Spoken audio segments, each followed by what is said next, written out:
जन्माष्टमी ये मनाई जाती है। श्री कृष्ण जन्माष्टमी जो है ये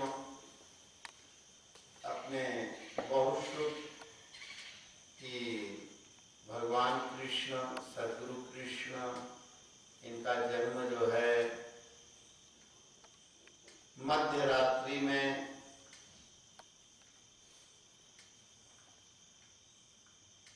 रोहिणी नक्षत्र में हुआ। हमारे आश्रम की परंपरा है कि अष्टमी अगर मध्य रात्रि में हो तो तभी जो है जन्माष्टमी का उत्सव मनाया। पर अन्य जगह रोहिणी नक्षत्र भी देखा जाता था, आपकी दोनों एक साथ। जन्माष्टमी भी मध्य रात्रि में है, अष्टमी जो है भाद्रपद महीने की कृष्ण पक्ष में, और रोहिणी नक्षत्र भी अनुदाप्ति संयोग दोनों एक हो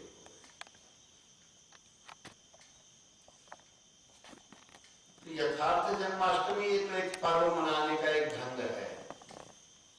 प्रतिवर्ष जो है हमारे यहाँ जो है पहले से ये है कि जन्मदिन मनाने का नहीं था, भगवान का जन्मदिन मनाओ। ऐसा भगवान का जन्म अगर हो गया, हृदय में अवतरण हो गया गुरु कृपा से, गुरु ही महाराज जो है घाट बन के और उतरते हैं और उसके द्वारा भगवान का अनुभव होता है। भगवान तो सब में है, सर्वरूप है, तो उनका जन्म उसी दिन होता है जिस दिन हृदय में तुम्हें अपने उनका स्वरूप। अब भगवान तो अव्यक्त है, पर उनकी अभिव्यक्ति गुरु स्वरूप के द्वारा हर एक के हृदय में होती है। इसी को जन्म माना जाता है, प्राकट्य माना जाता है। जन्मोत्सव में कहते हैं भगवान का प्राकट से उत्सव, प्रकटन का उत्सव। तो जब भी जिसके भी हृदय में गुरु का तत्व हृदय में उतर आवे, गुरु ध्यान करोगे, ऐसे गुरु जिनके अंदर जो है स्वयं आत्म साक्षात्कार। अब आत्मा का साक्षात्कार बगैर गुरु कृपा के तो, बगैर गुरु चरणों के चिंतन के तो, बगैर गुरु का ज्ञान पढ़े कोई कितना भी पोथी पत्रा पढ़ ले, पर अगर गुरु का ज्ञान जब तक हृदय में नहीं आया तो टिकता नहीं। और गुरु का दिया हुआ नाम, गुरु का दिया हुआ ज्ञान से, नाम, नाम से फिर वो ध्यान प्रस्फुटित होता है। बहुत विचित्र कला है। जब नाम उतरा गुरु का ध्यान का, तो ध्यान के लिए नाम, नाम के लिए ज्ञान। जब जानोगी पूरा संसार भगवान की जो है एक लीला है, और ये लीला में लोग भटक जाते हैं। लीला है लोग माया, तो एक लीला भगवान की, एक माया भगवान की जो है छुड़ाने वाली है और एक बांधने वाली है। तो जो दैवी माया है वो छुड़ाने वाली है, और आसुरी माया जिसके द्वारा शरीर बन जाते हो, शरीर बन के फिर मैं ये हूं और अहंकार होता है, तुम ऐसे हो और हम सबसे अच्छे हैं या हम सबसे रद्दी हैं। तो रद्दी अच्छे के चक्कर में और धीरे धीरे राग द्वेष का एक पूरा कलह क्लेश हो जाता है, शब्द भटक जाता है।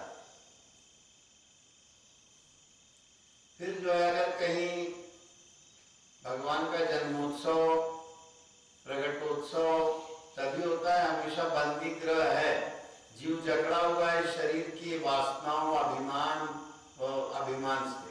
शरीर का अभिमान जब तक है तब तक ये जीव जकड़ा हुआ है और मुक्ति नहीं हो पाती, जकड़न है उसको। जन्म जन्मांतर से जीव जो है ये जकड़ा हुआ है, इसी को बंदी ग्रह कहते हैं।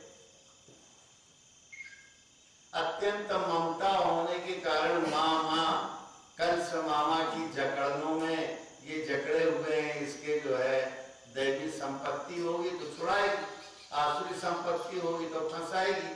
तो दैवी संपत्ति की देवकी, और जहां पर ये सब दिव्य गुण बसते हैं ऐसे वासुदेव, तो इनके यहाँ प्राकट्य उत्सव होता है, प्रकटन होता है भगवान। कोई ऐसे ये वो नहीं है जैसे कोई समझे कि भगवान जो है कहीं कोई एक देवकी और वसुदेव नाम के स्त्री पुरुष कभी हुए भी होंगे, तो आज उसका क्या अर्थ रह गया? आज तो तभी अर्थ है जब आपके अंदर दैवी संपदा अच्छी तरह से बस के और आप हर जगह अपने अंदर भगवान का अनुभव करें, हर जगह अनुभव कर सके, प्रकटन जब होगा तो उसका लाभ मिलेगा। भगवान का जन्म बंदी गृह में होता है, पर उनका पालन पोषण आनंद देने वाली यशोदा, भक्ति यशोदा, यश देने वाली भक्ति यशोदा की बात। रूपांतरण है ये सब, न कहीं बंदी ग्रह। बंदी ग्रह यही तो है, सब लोग अपने को शरीर माने हुए। अब बंदी ग्रह नहीं है तो क्या है, यही तो बंदी ग्रह। और जिस दिन अपने आत्मा का अनुभव करते हो, आत्मा के अनुभव का शुरुआत हृदय में जो गुरु भगवान का ज्ञान आता है कि संसार इंद्रियों के द्वारा जो भी अनुभव कर रहे हो ये सब नाश हो, वो घाट मिल जाए अंदर घुसने।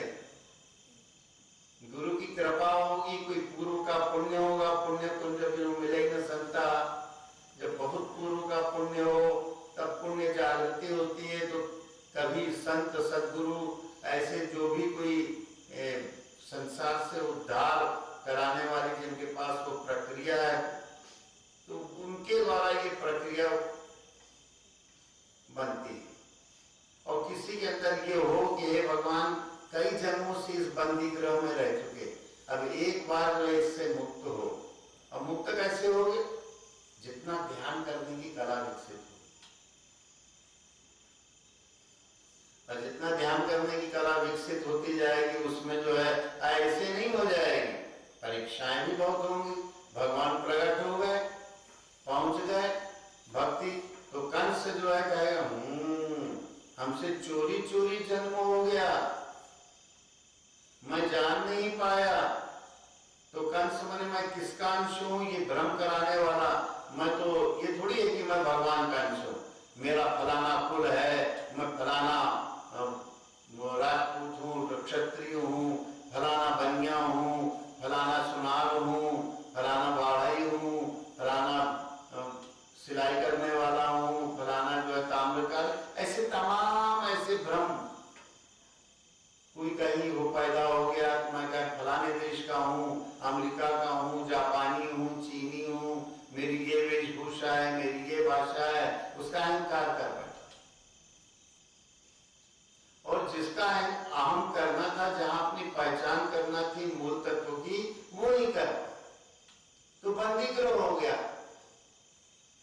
जहां अपने आत्मा का अनुभव करोगे तो पता लगाओगे कि तुम्हारे अंदर न तो कभी बंधन था, न कभी मोक्ष है। मन ही का बंधन है, मन ही का मोक्ष। तो मन की मथुरा में भगवान का जो है जन्म हुआ है, मन का ही बंधन, मन का ही मोक्ष। और ब्रह्म ज्ञान के वृंदावन में उनका लालन पालन पोषण। तो कंस जो है तरह तरह के असुरों को, राक्षसियों को वहां भेजने लगा। उन्हें निशाचरी वृत्तियां, जो कृष्ण को किसी तरह से जो जन्म हुआ है यहीं पर मटकी मेट है। जो तुम्हारे अंदर भगवान का जन्म हुआ है, आकर्षण करने वाला सबसे, जहां पर आत्मा का अनुभव होता है वहां अपने आप आकर्षण होता है।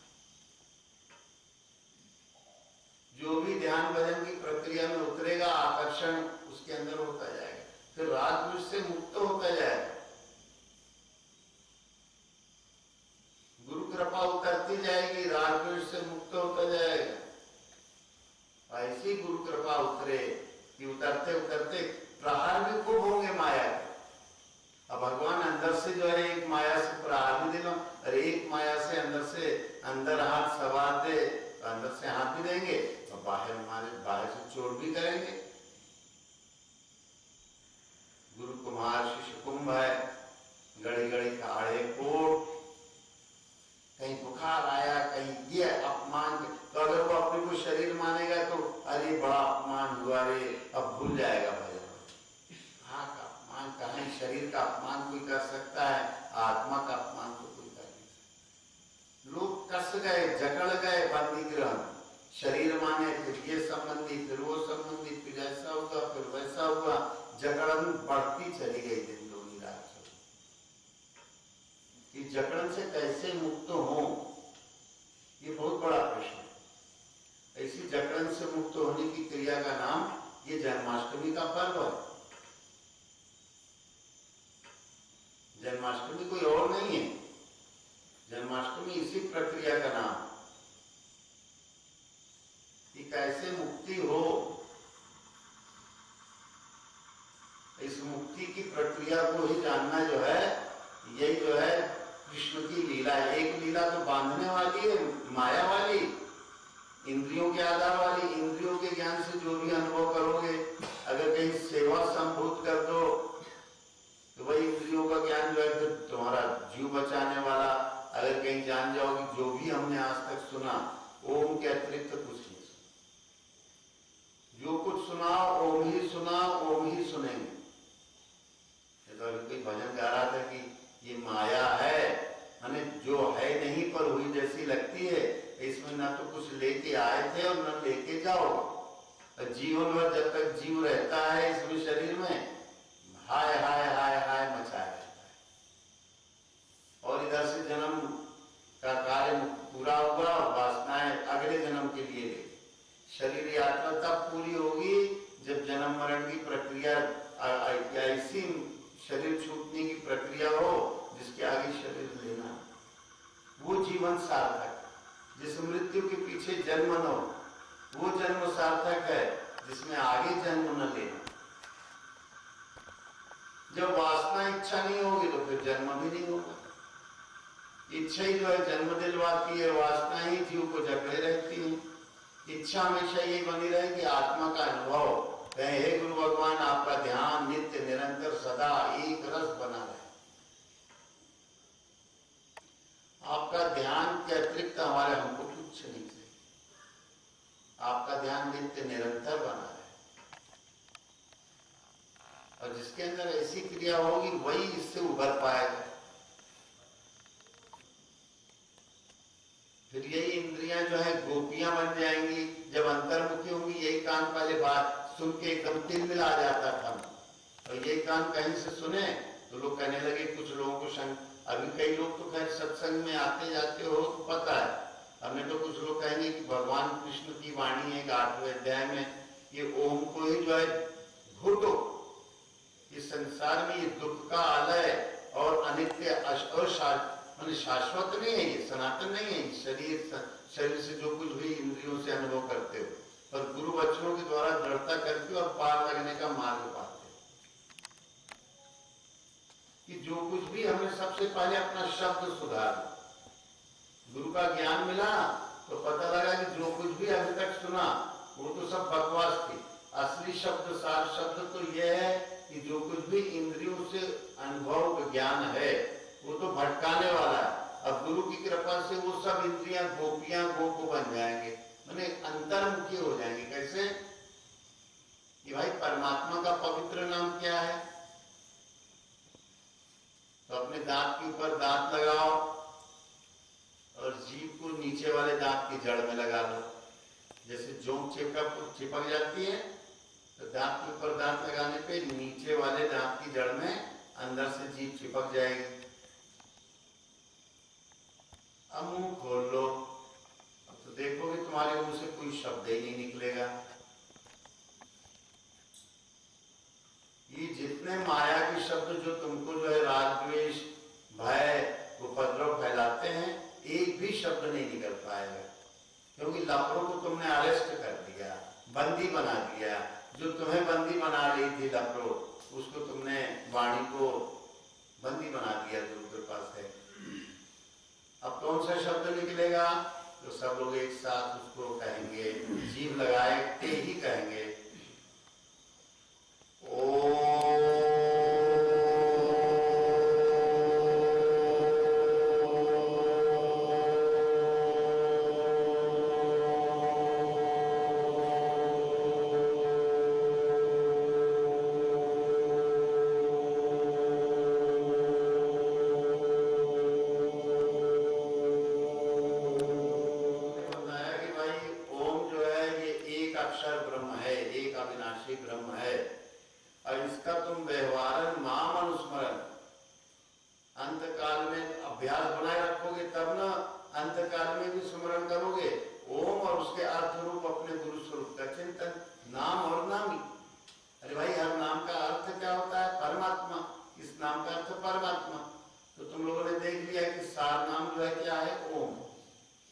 दांत की जड़ में लगाने पर कोई दूसरा नाम तो निकलता नाम निकलता है वो नाम है, और यही है वास्तविक परमात्मा का अनुभव कराने वाला नाम। इस सार नाम से ही पूरा ब्रह्मांड आलोकित। अब तुम्हारे अंदर की जो पहले बहिर्मुखी प्रक्रिया थी, किसी ने कुछ कहा तुनक गए भुनक गए, और किसी ने तुम्हारे अनुकूल शरीर मन के बोल दिया, एकदम हो गए बह गए। ये प्रक्रिया खत्म हो जाएगी। कहे भगवान ओम से सब शब्द बने और ओम ही में मिल जाते हैं। तो गोपी भाव ने गोप्य भाव, गुप्त भाव आ गया तुम्हारे अंदर। अब बस अब लग जाओ। अब ये नहीं कि लगे बताने सबसे, अरे भाई कोई पूछे तो बता दो, कहीं शंका हो, नहीं तो अपने लग जाओ। ओम नाम में जपने लग जाओ। जानो कि जो कुछ भी अनुभव किया अभी तक ये गप सब कुछ। तो ओम का जाप करते करते कैसे करोगे? तो श्वास बाहर जाती है तो अपनी लंबी श्वास छोड़ो, तो देखोगे नाभि अंदर घुसती है सबकी, जितनी लंबी श्वास गहरी छोड़ोगे। और जब लेते हो तो नाभि ऊपर उठती है, श्वास यहाँ टकराती है। ऐसे 10, 15, 20, 25 लंबी श्वास लो छोड़ो, तो अपने आप फिर धीरे धीरे धीरे धीरे उसको स्वाभाविक करते जाओ, तो पता लगेगा ये श्वास बाहर गई तो ये लेने। फिर उसके बाद लंबी छोड़ने की जरूरत नहीं, अपने स्वाभाविक श्वास को देखोगे नाक की नोक पर टिक के, जिसको भगवान श्री कृष्ण ने कहा सद्गुरु के रूप में कि देखो संप्रेक्ष नासिकाग्रम सो, अपने नाक की नोक के भाग को देखो, किसी और दिशा को मत देखो, तुमको अनुभव होगा ये जा रही श्वास और ये आ रही। प्रशांत आत्मा विगत भीर ब्रह्मचारी व्रते स्थितो। कहे हमारा ब्रह्मचर्य, हमारा मन भटकता है, तो प्रशांत आत्मा होगा, तुम्हारा मन कहीं नहीं जाएगा, शांत होने लगेगा। देखो कि अब तुम्हें लंबी श्वास छोड़ के और लेके तुमने देखा तो समझ में आया कि श्वास छोड़ने पर जो है नाभि तक जाती है, लेने पर यहाँ आती है। तो जीभ को दांत की जड़ में लगाए रखोगे, ये प्रक्रिया फिर स्वाभाविक श्वास को देखने पर भी बनेगी। प्रशांत आत्मा विगत भीर, भय रहित हो जाओ, नहीं तो हमेशा 24 घंटे लोग भयभीत रहते हैं, आगे क्या होगा, आगे क्या होगा, ऐसा न हो जाए, वैसा न हो जाए। भगवान आपकी कृपा है, जो होगा सब लोग देखोगे सबको अपनी श्वास, तो श्वास में ओम के अतिरिक्त तो कुछ नहीं सुनाई देगा। जीभ अगर तुम्हारी दांत की जड़ में लगी भी है अच्छी तरह से, तो तुम मन से कुछ भी अगर राम राम करोगे, मन ही मन राम राम, ऐसे मन ही मन, मुंह से नहीं, तो तुम देखोगे कि 15-16 बार कहोगे, अपने आप को ओम निकलने लगेगा श्वास को। इसलिए कोई भी नाम संसार का होगा, सब नाम जो है अगर तुम मन ही मन भी लेना चाहोगे, मुंह से तो निकलते ही नहीं है, जीभ लगा ले, ओम ही अकेले निकलता है और कोई शब्द निकलते ही नहीं। अभी तुम लोगों का अनुभव करा दिए, तो ये चीज हमेशा कुछ लोग नए हो अभी, तो उनको भी ये पक्का हो जाएगा। जो पहले के लोग हैं वो तो सुन चुके हैं, किसी की बुद्धि में उतर गया है, किसी की बुद्धि में उतर के वो अनुभव भी करने लगा है, और कोई और अच्छा अनुभव कर रहा है दिन रात। तो ओम बकने की या चिल्लाने की चीज नहीं है, इसको अनुभव करने की चीज है। ये परम पवित्र गुप्त नाम है। इसको जो नाना शब्द सुन सुन के मन पाप में पड़ता था, मोहित तो हो जाता था, अरे देखा नहीं तुमने, हम फलानी जगह रामेश्वरम हुआ है, बद्रीनाथन हुआ है, जानते हो क्या होगा, अरे बड़ी विशाल, अब मन भटक गया, अरे यार एक बार हम भी समुद्र की लहरें देख आते। अरे सोचो कि जो समुद्र की लहरें, आनंद सागर तुम्हारी अंदर उमड़ रहा है, अब उसको उमड़ने का जो है अनुभव तो करने की योग्यता पाओ। जब तक कि शब्दों के भ्रम में पड़े रहोगे, कि कोई भड़बड़ में एकदम शब्द के भ्रम में किसे रोने लगेगा, कहीं कुछ होने, मुझे बड़ा अपमान हो गया, मुझे ये ऐसा हो गया, तो भड़ भड़ भड़ भड़ चित्त चंचल, चंचल चित्त वाले ऐसी भयभीत हो जाएंगे, क्रोधित हो जाएंगे, लोभित हो जाएंगे, मोहित हो जाएंगे। अरे भाई असली सार शब्द गुरु का नहीं पकड़ पा रहे हो, इसलिए ऐसा। ये जीवन बड़ा अनमोल मिला हुआ है। एक छोटा सा भजन है, उसको करके इस कार्यक्रम को वो करेंगे। है कोई सखी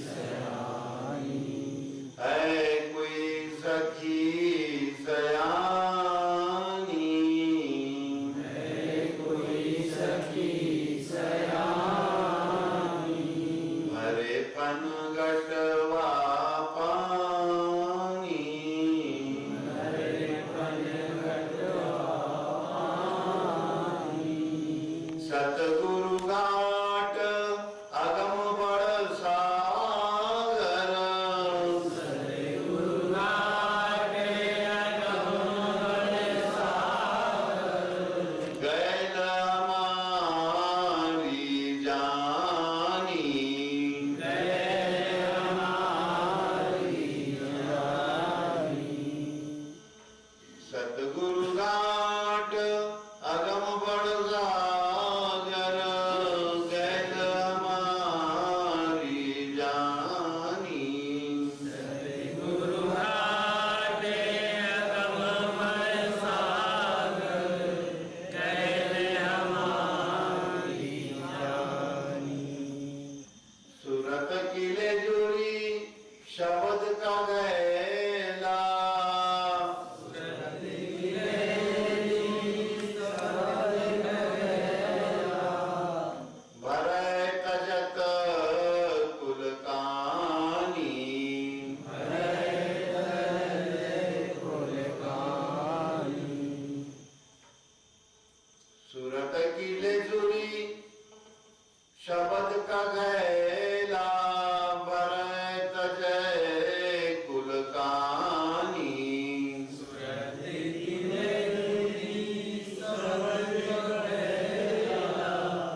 बुद्धि होती है।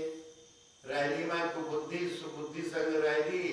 तो एक भजन है, एक महात्मा कबीरी दास का है कि भाई सुमति सखी आगे कर लेनी और दुर्मति दीन दहे, गुरु ने मोरी बाहें गई मोरे बिसुर गए सबके। तो कौन सी सुमति सखी? शुद्ध बुद्धि की सखी, गुरुमुखी जो सखी होगी, बुद्धि होगी, वही सखी। नहीं तो बाकी की तो जो है दुखी कराने वाली। तो है कोई प्रश्न उठाया, है कोई सखी सयानी जो पनघट से भर लावे पानी। अब भाई पनघट क्या है? तीसरी भजन में उसका अर्थ है कि सदगुरु ही वो घाट है जहां से आत्मा का अनुभव मिलता है। गुरु महाराज के पास जाने की जरूरत क्या है? अब यही है कि वो जो आत्मा का अनुभव, अगर भगवान ऐसा अनुभव कर लो जिस अनुभव के बाद लोग कहते हैं ये तीर्थ घुमाए वो तीर्थ। अब इन तीर्थों में या कहीं जाने आने से कभी कोई जन्म मरण का चक्कर नहीं पूरा हो। वो तो 84 का चक्कर लगे, इच्छाएं जो है भटकती जा रही हैं। एक केवल गुरु घाट से उतर जाओ, गुरु का दिया हुआ ज्ञान पकड़ लो, गुरु का शब्द पकड़ लो, और उस शब्द से जैसे जैसे मन की पूरे संस्कार विलुप्त होते जाए, ध्यान शुद्ध ध्यान में लगता। तो कहते हैं कि सदगुरु रूपी घाट से अगर उतरना चालू कर दो तो वो बड़ा आत्मा के अनुभव का अथाह सागर है। और कहें वो गए तो हमारी खूब जानी, गए हमारी जानी। और उसमें क्या है? अपनी सुरता, जो मन की वृत्ति है ना इधर उधर भटकती है, उसको कहते हैं सुरता। जब उस सुरता को जो है सुरता की रसली बना, ये श्वास की रसली है, सुरता की रसली बना लो। श्वास बाहर जा रही है, लेने में आ रही है, ओम अभी बता ही चुके। तो उसे श्वास तो हर एक की चल रही है और उसका क्रम समझ लो। हर एक के अंदर नाम तो चल रहा है पर लोग जानते नहीं है। अब इसको जान जाओ, जैसे अभी बताया कि सब लोग संसार में जो है ये नहीं जानते कौन सा नाम जपना है। कोई राधे श्याम, कोई सीताराम सीताराम। अरे अगर तुम जीभ को दांत की जड़ में लगा के राधे राधे कहोगे, जो ये व्यास लोग भटकाते हैं, 5-6 बार मुश्किल से कह पाओगे, अपने आप श्वास रुक जाएगी, ओम ओम निकले। राम राम कहोगे, जगह जगह 15-16 बार निकलेगा। ये जितने शब्द हैं, नारायण नारायण करोगे 10 बार निकलेगा, अपने आप श्वास रुक जाएगी, ओम ओम निकलने लगेगा। हम संसार के जितने हैं ये शब्द, कोई भी ज्यादा टिकाऊ नहीं होता, 20-25 बार से ज्यादा कोई नहीं टिकता। जैसे उमा उमा कहो तो वही 20-22 बार 25 बार जा पाता है, फिर ओम ओम में डल जाता है। केवल ऊ से निकलने वाले कुछ हैं उमा और ऐसे जो जा पाते हैं, तो सब जो है 15-16 बार से ज्यादा वाले कोई नहीं। तो कहने का मतलब जब गुरु का दिया हुआ शुद्ध नाम को समझ में आ गया कि सार नाम, सत्य नाम, आदि नाम, अमृत नाम एक ही, उसी को भगवान कृष्ण ने कहा ओम। कई बार उस शब्द को दोहराया है। अपने आदि पुरुषों ने जो पहले के हो गए ऋषि मुनि, उन्होंने गुरु परंपरा में यही बताया। और क्यों बताया? उसको अमृत झेरिया का अमृत तुम लोगों को मिल। अब वो कहने लगी इस घाट से खूब जाना पहचाना है और शब्द का गहला ले लो और सुरता की रसली ले लो, अपनी श्वास सुरता टिका लोगी। ये शब्द बाहर गई श्वास, ओम लेने में आई ओम, तो इस शब्द का गहला तुम्हारा बना हुआ है। और इसमें जो है भरऊ तजऊ कुल कानी, जो अपने जो जिस समाज में जहां जिन परिस्थितियों में रह रहा है, कोई नौकरी कर रहा है, कोई धंधा कर रहा है, किसान, अरे कहाँ पड़े हो यार, ये तुम श्वासा वासा में कहाँ पड़े हो, ये अपनी सुरता कहाँ आया घूम की काय कर रहे? अरे भटक गया यार, कहाँ पड़े हुई बाबा में राइटिंग के चक्कर हैं। अरे कहे तो फिर अपन लोगों को बढ़िया घूमो फिरो, इधर उधर देखो, सैर सपाटा करो, कमाओ खाओ, अपना जिंदगी पड़ी हुई है इसी के लिए। मैंने भटकाने वाली बातें, यामिमाम पुष्पताम वाच। अभी जैसे गा रहा था वो बालक, तो कह रहा था कि माया का संसार है, इसमें ना तो लेके आए हो ना लेके कुछ जाते हो। जब जाते हो यहाँ से तुम्हारे साथ शरीर कुछ भी लेके नहीं जाता, शरीर छोड़े के जाते हो। जो शरीर मिला था वो यहीं का यहीं थोड़ा विस्तार देके छोड़ जाते। पर मन की वासनाएं तो जहां की तहां रहती है, तो वो तुम्हें अगला जन्म लेने के लिए प्रेरित कर। अगर इसी जन्म में अगर जान जाओ, अगर दुनियादारी की बातों में ना भटको, तो जो भी काम में करो, खेती किसानी घर गृहस्थी, पर जो जहाँ की लोक मर्यादा, लोग यार लोग क्या कहेंगे अगर हम भजन करने लगे, और ये कहीं ठीक नहीं, तो लोगों का संकोच उसको इस मार्ग की ओर नहीं मुड़ने देता। कहेंगे यार लोग क्या कहेंगे, घर के लोग क्या कहेंगे, और ये क्या होगा वो क्या होगा, तो तजाऊं, तो कहते हैं कि भर वही पाएगा जो तजाऊं कुल कहानी। ये जो भी झंझटें बनी हुई है, जो जहाँ पैदा हुआ या जहाँ जिन परिस्थितियों में रह रहा, वो परिस्थितियां उसको जकड़े रहती हैं, भजन भाव नहीं करने देती। तो कहें भरऊं तजाऊं कुल कहानी। फिर कहने लगी कि अगर अहंकार हुआ कि हमको तो नाम मिल गया, नारद जी जैसे कहने लगे हमने गुफा पाली, हमको अब कुछ नहीं है, कोई हमारे ऊपर इच्छाएं कामनाएं कामदेव को हरा दिए, बस चढ़ बैठा अहंकार। तो कहें कि नेहुरी की चलाओ, घायल ना फूटे। अगर अहंकार आया तो दुनियादारी की बातों में भटक जाओगे, तो निरंकारी होना चाहिए, विनम्र होना चाहिए। क्या भैया कोई बोला कुछ नहीं जानते, कहा बिल्कुल कुछ नहीं जानते, नहीं तो तुम्हारा नाम कांच का और चला जाएगा। तो कहें नेहुरी के भरो घायल नहीं फूटे, और जो इतना कर ले तो कहें धन्य सुप्रेम दीवानी। ऐसी बुद्धि जो है प्रेम की दीवानी है, जिसका घैला नहीं फूट रहा है। अहंकार आया तो घैला शब्द छूट जाए। और कहने लगे ये काया का शब्द कैसे चलता है, उसकी भी प्रक्रिया होता है। पहले तो सदगुरु का ध्यान करने के लिए क्या होता है वो बताएगा, उसी घाट से पाओगे, फिर उनका नाम पकड़ लो, नाम से नाम ही पकड़ में आ जाएगा। तो कहें कि सूरज चांद दुई अचरा सोहे। तो माँ बच्चे को जो है एक आंचल का छोर, एक ये होता है, एक वो होता है, एक तरफ से सिराना ढक दिया पैताना बालक का। तो ऐसी बेसर लट लटकानी। तो तुम लोगों ने देखा होगा, पुराने जिन लोग पुराने होंगे ना, तो आजकल तो ये पछैया लोहार होते हैं जिनको लोग अड़िया कहते हो, वो नाक में ऐसे एक बेसर पहने रहते हैं। वो अपने पहले गांव में भी पहनते थे, पर वो प्रचलन अब छूट गया। उन लोगों में भी थोड़ा चल रहा है, कुछ दिनों में वो भी छूट जाएगा। तो ऐसे यहाँ से बेसर लटकाई, वो कान में बांध दिए होते, तो यहाँ से ऐसे कुछ लटकाते। ये वहां पर कोई आभूषण से लेना देना नहीं है। बेसर का मतलब यहाँ लट लटकानी होनी, श्वास लटक, इसकी बेसर की लट जो है लटकानी, ये श्वास को पहचान लो। ये कभी बाई श्वास चलती है, कभी दाई चलती है। बाई चले तो चंद्रमा, और दाई चले तो सूरज। चांद सूरज दुई अचरा सोए। कोई अचरा माने कोई बाहरी अचरा वचरा नहीं है। यहाँ पर यह अचल वृत्ति से दो नाम में लग गई। अचरा का मतलब एक चर माने चलने वाला, और उसमें नाम अचर हो गया, नाम स्थिर हो गया। चांद सूरज चाहे बाई श्वास चले चाहे दाई, चांद सूरज दोनों में वो अचरा सोहे। अचर माने वो शब्द अचर हो गया, अब वो नहीं भटक नहीं रहा है इधर उधर। नहीं तो वहां कहा था ना कि नेहुरी की भराए घैल नहीं फूटे। कौन सा घैला, काय का घैला होता है? शब्द का, नाम का घैला। अगर अहंकार आया तो नाम तुम्हारा चला। अहंकार के कारण दुखी हुए, क्रोधित हुए, भयभीत हुए, कुछ भी हो सकते हो, कामित हुए, लोभित हुए, भटक जाओ। तो कहने लगे चांद सूरज दुई अचरा सोए, और के बेसर लट लटकानी। अब आप बेशर इसलिए कि माया का कोई बाण शर काम नहीं करेगा। फिर कहा अगर इतना बन गया,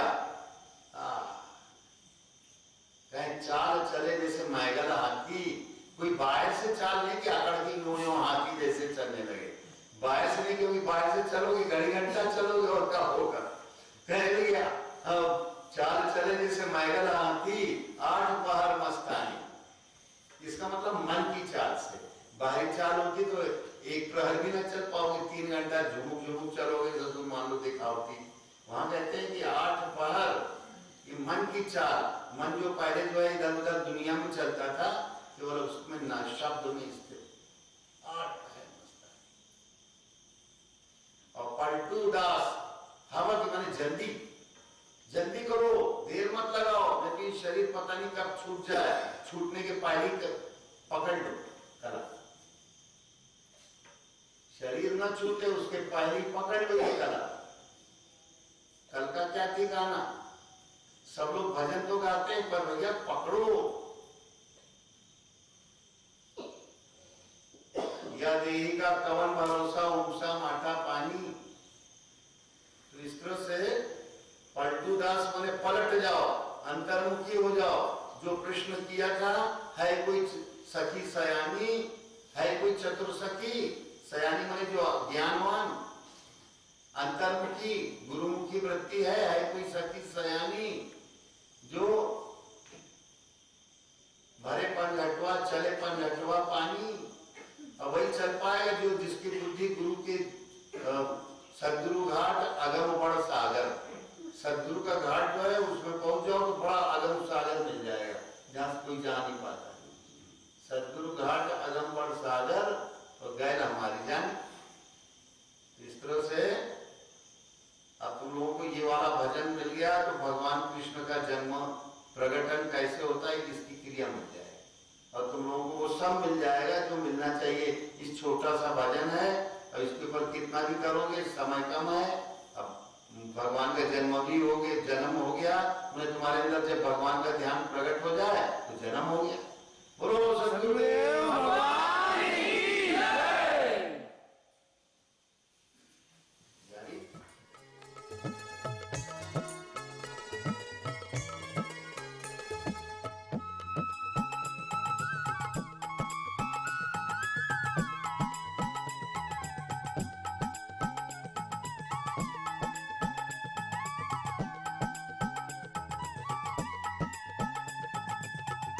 हरि भज लो, हरि भज लो।